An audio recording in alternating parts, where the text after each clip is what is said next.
Жеңіс Ысқақова не бүлдірейін деп жүр? Мен бірдеңе бүлдірейін деп жүрмін енді. Алашұлы Тобыше. Енді халық олай ойлап қалмас. Сәнгерлер мен әншілердің арасында жанжал басталды. Менің ойымша, олар қорқады. Мен атын айтпай-ақ қояйын. Бірақ мен оны тауып алдым. Тауып алып, роботаға алып барып, жауып тастадым. Көрінбей кеткен жұлдыздар қайда? Бұл сұрақ үнемі алдымыздан шығып отырады. Творчествоны жинап қойған жоқ. Айжан Нұрмағамбетова бақыт деген тәртіп сақшыларымен достықта дейді. Бізде ол ИГАИ да бар, МВД да бар.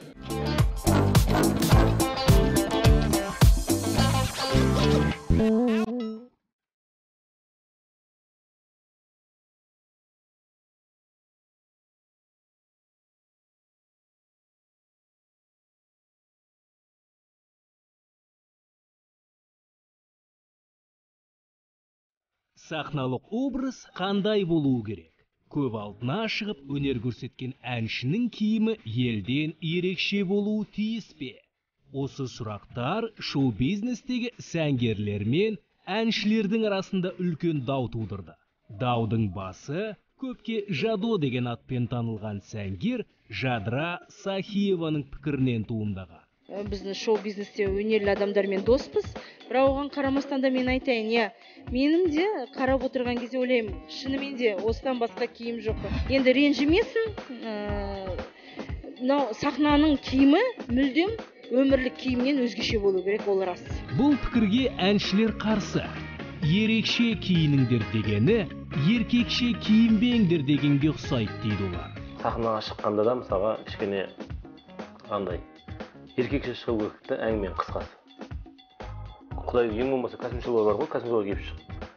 Ау дейден келетін шалбар киіп шығады да, ол не ол мысалы, мен түсінбеймін оларды. Мен де өзімді бір костюм тігіп ерекшеленіп жатқан әншілердің қатарында жата қоймаймын. Анда-санда бір үлкен концерттерде бір тігілген костюм болатын шығар. Оның өзі мен табиғатыма жат дүние. Еліктеп, елдің бәрі костюм тігу керек екен деп, мен костюм тігуге мен оған дайын емеспін.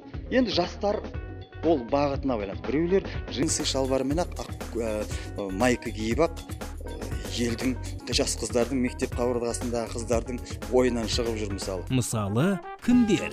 Енді жалпы қазір жастарға ұнайды ғой. Сондай стильдер, өздері сондай киінсе де ұнайды.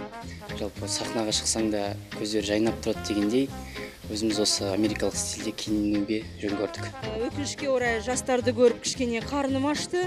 Неліктен өткені батыс киімдерді нақыштап жүреді ол кісілер. Менің ойымша, ұлттық нақыштап болса, қазақтың бәрі де керемет болады. Батысқа не істеп еліктейміз? Бізде ояқта, батыста да бізден де басқа шын керек сәнгерлер көп қой. Менің ойымша, сол өзіміздің халқымызды, өзіміздің сәнгерлер киіндірсе керемет болушы еді. Жадыра Сахиеваның айтпағы осы. Ол сахналық киімнің бәрінен оюдың суретін көргісі келеді. Алайда Жадоның бұл ойда үлкен пікір таласқа түсті. Бір қалып кеткен нәрсеміз бар да, біз 15 жыл бұрын біз бүйткенбіз, 15 жыл бұрын біз қазақы ою өрнек кигенбіз деп қалып кете береміз да. Неге біз алдыға қарай жүрмеске?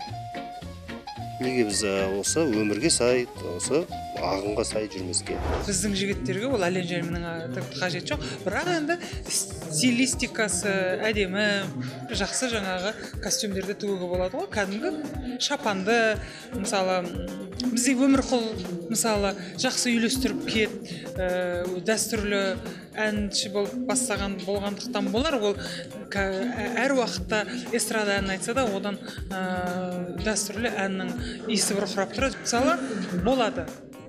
Сондай бір қазақша шапанымен, қамыс жаңағы жилетімен, тіпті үкімет тағуға болады. Бірақ енді жаңа мынадай плащ, бірдеңе, сірдеңе, әлем-жәлем болмайды, бізге жараспайды ол. Киркоров сияқты киінуге болмайды бізге. Жылтырлақ болсын, ою болсын, енді ол өнердің өзінің сұранысы деп ойлаймын. Сахнада ерекше болу керек. Енді баяғыда да біздің серлеріміз, салдарымыз ерекше киінді. Үкі тақты, домбырасына үкі тағып жүрді. ерекше шапандар киді. Сондықтан оны енді тек қана костюм шалбар кию керек деп мен есептемеймін. Сахнада ерекше болу керек, өнер адамы жалпы ерекшеленіп жүру керек. Ал костюм мен шалбарды тастамайтын достарына айтары бар. Костюм шалбар жағы болсын, киіп шыға береді кейбір жігіттеріміз. Саят өзі айтады, костюм шалбардан басқа кимейді. Жалпы бізде көп әншілер қатты өзгереді деп айта алмаймын. Өзгермейсің деген сынға ұшыраған Саят Медеуов киім құмар еркектерге басқаша атау берді. Оларды экраннан құртыңдар дейді ол. Сол экранды тазалауымыз керек. Көгілдір экран дегеніміз сол барлық көгілдір қылып бітіретін болды. Көгілдір деген сөзді алып тастап, басқа бір сөз қоямыз ау деймін. Қырық пышақ болған әншілер мен сәнгерлер дауына нүкте қою мүмкін емес. Бұл мәселе әлі талай талқыланады. Әйтеуір жұлдыздар адамның көркі шүберек екенін ұмытпаса болғаны.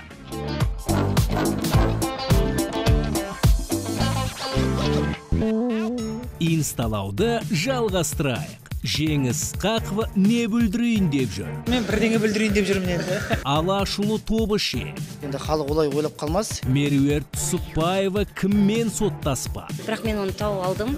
Тауып алып, ровдыға алып барып, жауып тастадым. Көрінбей кеткен жұлдыздар қайда? Бұл сұрақ үнемі алдымыздан шығып отырады. Творчествоны жинап қойған жоқ. Айжан Нұрмағанбетова бақыт деген тәртіп сақшылармен достықта дейді.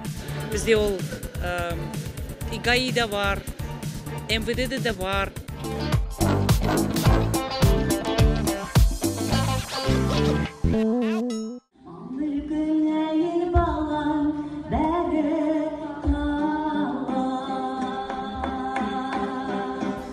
Жұрт дәстүрлі әннен эстрадалық әнге ауысса, Меруерт Түсіпбаева керісінше жасамақ. Қазақтың ең қылықты қызы дәстүрлі музыкамен айналсан дейме, әйтеуір қолына домбыра алыпты. Омбы қаласының 300 жылдығына барып келдім.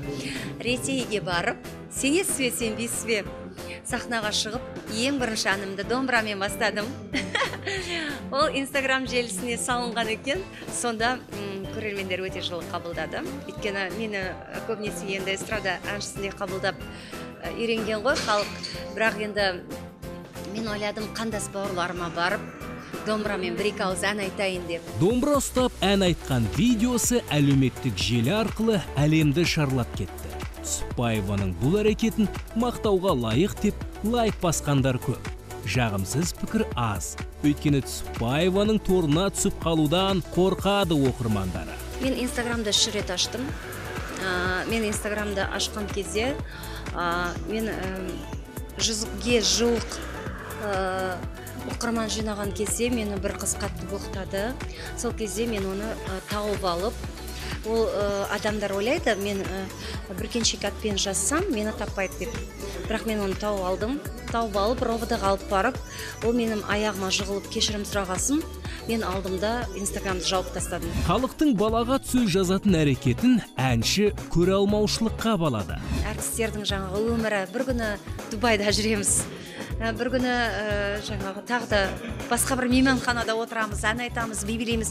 Сондықтан көп қарапайым адамдар оны жақсы қабылдай алмайды. Сондықтан бізге неше түрлі сөздер жазады, боқтайды. Иә, Меруерт сияқты жұлдыздарға жағымсыз коммент қалдыратындар өте көп. Алайда бұған барлығы Меруерт сияқты қарамайды. Ішімнен түйіп қана қойып жүре беремін. Бұлай сынға жауап беру, немесе бір пікірлерге жауап беру артықшылық нәрсе деп ойлаймын. Енді ол адамның сана сезіміне байланысты әр жазған пікірге, теріс жазылған пікірге көңіл аудара беретін болсақ, біздер деген әншілер баяғыда қалып жатар едік. Мен оған ренжімеймін. Мен жалпы оны шынында ұнамайтынына сеніп қабылдаймын. Мен ұнамадым ол кісіге. Енді мейлі. Өмірде бәрі бір-біріне ұнай беруі мүмкін емес. Соңғы кездері қолына домбырасын серік еткен арудың көңілі күпті. Кімге және не үшін өкпелеп жүргенін өзі ғана біледі. Ал өкпелетіп алған адам абайласын.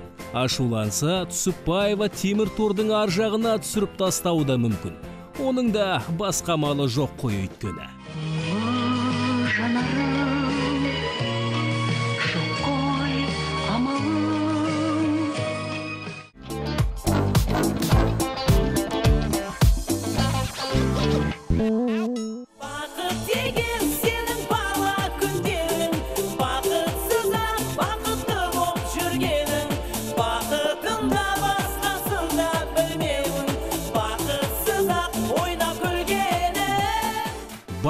дегеннің не екенін неше жылдан бері айтып жүрген Айжан Нұрмағамбетова шын бақыттың достықта екенін өзі жақында түсініпті. Кім көп деп айтасыз? Достарымыз көп қой енді. В любой профессии деп сөйтіп айтады ғой. Бізде достарымыз тек қана артистер емес, бізде ол ИГАИ да бар, МВД де бар, басқа медиктардың ішінде бар, педагогикалар жағынан бар. Жұлдыз болмаса да, иықтарында жұлдызы көп осындай достардың көмегі көп дейді әнші. Осындай 100 достының арқасында талай рет 100 теңгесін үнемдеген көрінеді. Көмегі тиеді. Осы бізде айтады ғой, қателес болады ғой, онда сонда да двойная сплошная деген, или кішкене скорость деген сондай болады ғой. Сонда керемет болатында, ой, айеке деп сөйтіп жүретін. Бірақ қазір видеофиксация деген нәрсе бар ғой, видеофиксация деген, сонда ешкім деген көмектесе алмайды. Содан соң менеке жолдасыма айтам, ақырын жүр, концертке асығып бара жатқанда, ақырын жүр деп сөйтіп айтам. Енді не айтуға болады? Әрине, ештеңе айтуға да, істеуге де болмайды. Көліктердің заң бұзуын қадағалайтын бейне бақылаудың айыппұлын төлеп қана құтылады. Оны 100 досы жинап береме, жоқ па, ол мәселе біз үшін құпия.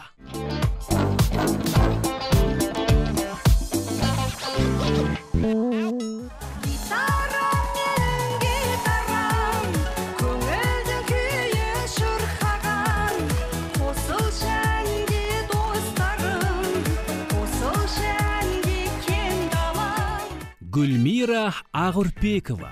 Көптен бері көрінбей кеткен әнші бар күш-жігерін салып үлкен концерт бермекші. Алайда концертіме ешкім жиналмайды деп қорқады. Онысы орынды Ағұрпекованы қалың қауымның ұмытқаны қашан? Енді өнер адамның ең бірінші жаңалығы сол, жаңа әндер. Ән қоржыныма біраз жаңа әндер жинадым. Сондай енді дайындалудамыз үлкен концертке. Енді алдағы уақытта Алланың сәт салған күнде болады. Гүлнар Сиқымбаева да Гүлмира құрбысынан қалысқысы келмей. Оның да концерт берем деген ой бар. Қорқынышы да Ағұрпекованыкіндей. Менде де үлкен юбилей келе жатыр. Жаңағы сахнада 35 жылдық дейді, өзімде 2-5-ке келе жатырмын. Алла тағала аманшылығын берсе, ниет етіп отырмын, енді соған жұмыс жасап жатқан жайым бар бір жағы деген. Шығармашылыққа арнаған 35 жылдың соңғы 10 жылында Сиқымбаева сиқырлы түрде жоқ болып кетті. Көрінбегенде айтып отырмын, мен қазір ұстаз болып жұмыс істеп жатырмын. Дегенмен де өнерді тастап алмаймыз, тастасақ ауырамыз.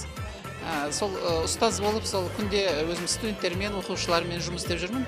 Соған көбірек көңіл бөліп кетсем керек, дегенмен де сахнаны бірге ұстап жүргім келеді әлі деген. Ағұрпекова бұлай жасауға қорқады.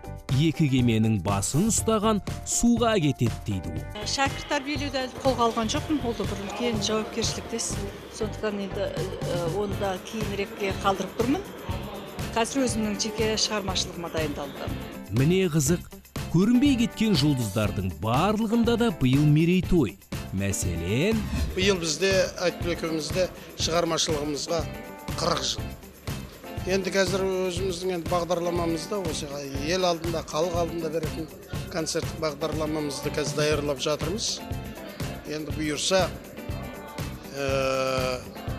қаржы жағы шешіліп жатса, үлкен сарайда осы шығармашылығымыздың 40 жылдығына арналған кешімізді өткіземіз бе деп жоспарлап отырмыз. Үлкен концертті жұлдызды жұп жалғыз бермейді. Бала шағаларымен бірге өткізсек деген жоспарлары бар. Жалғыз Айтгүл екеуміздің 40 жылдығымыз емес, оған бүкіл отбасымның да қатысы бар.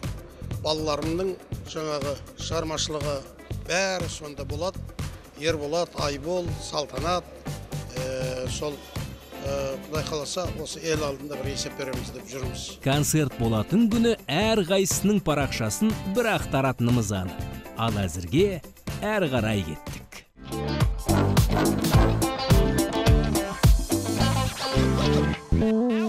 Әр қарай инсталайық. Жеңіс Ысқақова не бүлдірейін деп жүр? Мен бірдеңе бүлдірейін деп жүрмін енді.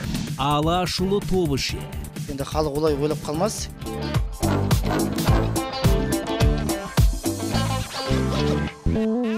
Бүгінгі күннің басты сұрағына жауап беретін уақыт келді. Сонымен Жеңіс Ысқақова не бүлдірейін деп жүр? Мен бірдеңе бүлдірейін деп жүрмін енді. Аман есен бол балам, деген әкетілігің. Осы ән баянның тұсауын кескен соң Жеңіс ханым көрінбей кетті. Сол себепті ол халыққа тосын сый әзірлеп жатыр. Жоспар бар. Жаңағы бір бейнебаянға мына пісімаласын бастап жатырмыз. Алдағы уақытта мен саған хабарласам, қалай жұмыс жасалып жатқанын. Жеңістің жаңа жеңісі міндетті түрде инсталайық жобасына шығар. Әзірге әнші бұл жаңалығын ашып айтқысы келмей. Әйтеуір кеңесшілері ұлдары екенін айтып қалды. Осы бейнебаянда мен басқаша жеңіс болып шыққым келеді. Екі ұлым айтады ғой, өзің айтпақшы мама 50 жылда ел жаңа деп. Енді бір жастарға ұнайтын бір әнменен жастарша шықшы деп. Сол енді балаларымның ұсынысымен бірдеңе бүлдірейін деп жүрмін енді. Бүлдірем деп күлдірген Ысқақова клипті ғана емес, жеке ән кешімді де күтіңіздер дейді.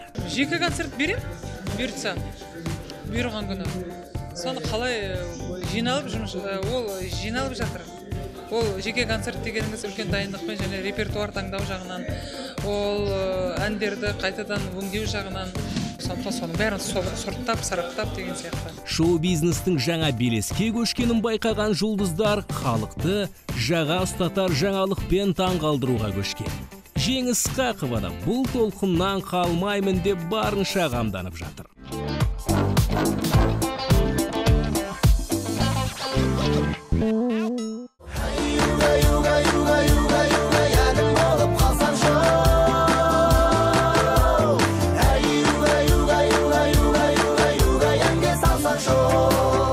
Рух көтеретін әндерімен танылған Алашұлы тобы алғашқы үн таспаларының тұсауын кесті.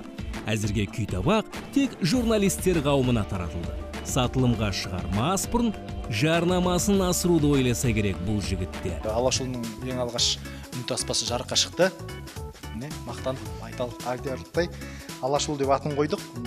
Жалпы осы үн таспамызда 18 ән бар. Бұйырса Алашұлы тобы Алматыда, я болмаса Астанада өзіміздің алғашқы жеке үлкен концертіміз бергіміз келеді. Сол концертке өте қызу дайындық жүріп жатыр. Өкініштісі сол, алғашқы ән жинақтың тұсауы салтанатты түрде кесілмейді. Бір сөзбен айтқанда, Алаштың ұлдары ешқандай да жұлдызды пати жасамайды. Себебі оның үстіне Алматыдағы үлкен концертке дайындалып жатқан жайымыз бар. Сол себепті де ондай бір уақытымыз тимей жатыр. Қазір бір жерге жинап барлығын ұйымдастыру үшін оған да үлкен уақыт керек.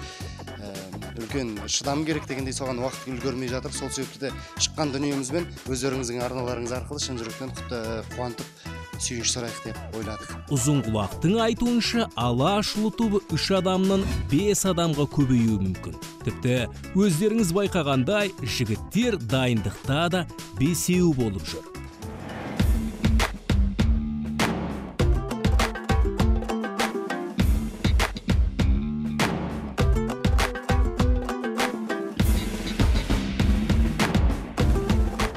Енді Алашұлы бұған дейінді қасымызда бишілермен өнер көрсеттік. Осыдан 2 жыл бұрын Түрквижн байқауларында, саз әлемі байқауларында.